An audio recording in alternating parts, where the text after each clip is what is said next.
ಎಲ್ಲರಿಗೂ ನಮಸ್ಕಾರ ಸ್ನೇಹಿತರೆ.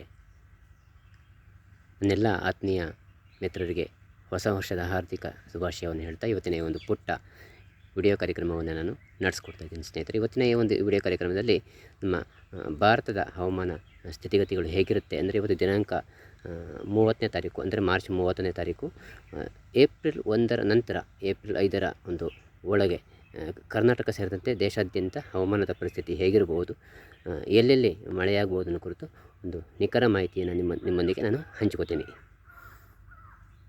ಸ್ನೇಹಿತರೆ. ಮಳೆಗೆ ಬೇಕಾದಂಥ ಒಂದು ಪೂರಕ ವ್ಯವಸ್ಥೆ ಈಗಾಗಲೇ ಬಂಗಾಳ ಕೊಲ್ಲಿಗೆ ಹೊಂದ್ಕೊಂಡಂತೆ ಆರಂಭ ಆಗಿರ್ತಕ್ಕಂಥದ್ದು. ಹಾಗೆ ಪೂರ್ವ ಘಟ್ಟಗಳು ಹಾಗೆ ಪಶ್ಚಿಮ ಘಟ್ಟಗಳು ಅಂದರೆ ತಮಿಳುನಾಡು, ಪುದುಚೇರಿ ಹಾಗೆ ಪಶ್ಚಿಮ ಘಟ್ಟದ ವ್ಯಾಪ್ತಿಯಲ್ಲಿ ಬರ್ತಕ್ಕಂಥ ಕೇರಳ, ಕರ್ನಾಟಕ, ಗೋವಾದ ಕೊಂಕಣ ತೀರ, ಮಹಾರಾಷ್ಟ್ರ, ಗುಜರಾತ್ಗೆ ಹೊಂದ್ಕೊಂಡಂತೆ ಮಳೆಗೆ ಬೇಕಾದಂಥ ಒಂದಷ್ಟು ಲಕ್ಷಣಗಳು ಈಗಾಗಲೇ ಆರಂಭ ಆಗ್ತಾಯಿದೆ. ಹಾಗೆಯೇ ದೇಶದ ಒಂದು ಉಷ್ಣತೆಯ ಬಗ್ಗೆ ಮಾತನಾಡೋದಾದರೆ, ಉತ್ತರ ಪ್ರದೇಶ ಆಗಿರ್ಬೋದು, ಮಧ್ಯಪ್ರದೇಶ ಆಗಿರ್ಬೋದು, ಆಂಧ್ರ ಪ್ರದೇಶ, ತೆಲಂಗಾಣ ಈ ಒಂದು ವ್ಯಾಪ್ತಿಯಲ್ಲಿ ಗರಿಷ್ಠ ತಾಪಮಾನ ಹಾಗೆ ಮುಂದುವರೆದಿರ್ತಕ್ಕಂಥದ್ದು.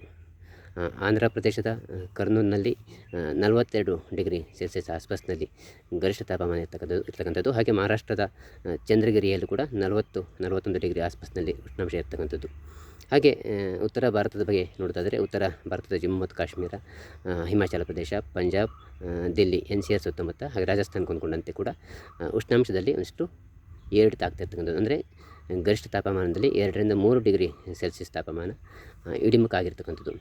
ಹಾಗೆ ನಾನು ಹಿಂದೆ ಹೇಳಿದಾಗೆ ದಕ್ಷಿಣ ಭಾರತಕ್ಕೆ ಹೊಂದ್ಕೊಂಡಂತೆ ಮುಂದಿನ ಅಂದರೆ ಏಪ್ರಿಲ್ 1ರ ನಂತರ ಏಪ್ರಿಲ್ 5ರ ಒಳಗೆ ಅಂದರೆ ಏಪ್ರಿಲ್ 2, 3, 4 ಈ ಒಂದು ಆಸ್ಪಾಸ್ನಲ್ಲಿ ದಕ್ಷಿಣ ಭಾರತಕ್ಕೆ ಹೊಂದ್ಕೊಂಡಂತೆ ಗುಜರಾತ್ನ ಸೌರಾಷ್ಟ್ರ, ಕಚ್ ಹಾಗೂ ಮಹಾರಾಷ್ಟ್ರದ ಮುಂಬೈ ಸೇರಿದಂತೆ ಹಾಗೆ ಗೋವಾದ ಕೊಂಕಣ ತೀರ, ಕರ್ನಾಟಕದ ಬಹುತೇಕ ಭಾಗವನ್ನು ಒಳಗೊಂಡಂತೆ ಕೇರಳ, ಲಕ್ಷದ್ವೀಪಗಳು, ತಮಿಳುನಾಡಿಗೆ ಹೊಂದ್ಕೊಂಡಂತೆ ಮುಂದಿನ ವಾರ ಅಂದರೆ ಏಪ್ರಿಲ್ ತಿಂಗಳಲ್ಲಿ ಮಳೆಯಾಗ್ತಕ್ಕಂಥ ಲಕ್ಷಣಗಳು ಸ್ಪಷ್ಟವಾಗಿ ಕಂಡುಬರ್ತಾಯಿದೆ.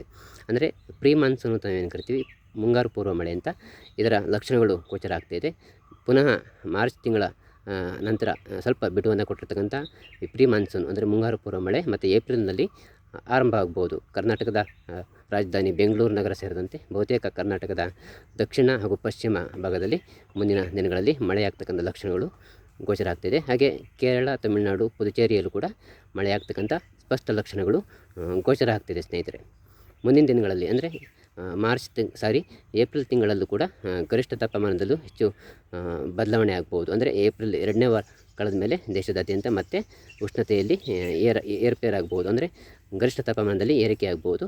ಆದರೆ ಎಲ್ಲವನ್ನು ಕೂಡ ನಾವು ಕಾದು ನೋಡೋಣ. ಸದ್ಯಕ್ಕೆ ಏಪ್ರಿಲ್ ಮೊದಲ ವಾರದಲ್ಲಿ ದಕ್ಷಿಣ ಭಾರತವನ್ನು ಒಳಗೊಂಡಂತೆ ತಮಿಳುನಾಡು, ಪುದುಚೇರಿ, ಕೇರಳ, ಲಕ್ಷದ್ವೀಪಗಳು, ಕರ್ನಾಟಕ, ಗೋವಾದ ಕೊಂಕಣ ತೀರ, ಮಹಾರಾಷ್ಟ್ರ, ಮಧ್ಯಪ್ರದೇಶ, ಗುಜರಾತ್ಗೆ ಹೊಂದ್ಕೊಂಡಂತೆ ಮಳೆಯಾಗ್ತಕ್ಕಂಥ ಸ್ಪಷ್ಟ ಲಕ್ಷಣಗಳು ಗೋಚರ ಆಗ್ತಾಯಿದೆ. ಸ್ನೇಹಿತರೆ, ಮುಂದಿನ ಒಂದು ವಿಡಿಯೋ ಕಾರ್ಯಕ್ರಮದಲ್ಲಿ ಮತ್ತೆ ನಿಮ್ಮನ್ನು ನಾನು ಭೇಟಿಯಾಗ್ತೀನಿ. ನನ್ನ ಈ ಒಂದು ವಿಡಿಯೋ ಕಾರ್ಯಕ್ರಮ ಇಷ್ಟ ಆದರೆ ಶೇರ್ ಮಾಡಿ, ಲೈಕ್ ಮಾಡಿ ಹಾಗೆ ಕಮೆಂಟ್ಸ್ ಮಾಡಿ ಸ್ನೇಹಿತರೆ. ನಾನು ಪ್ರಮೋದ ಕರಗೂರು. ನಮಸ್ಕಾರ ವೀಕ್ಷಕರೇ, ಧನ್ಯವಾದಗಳು.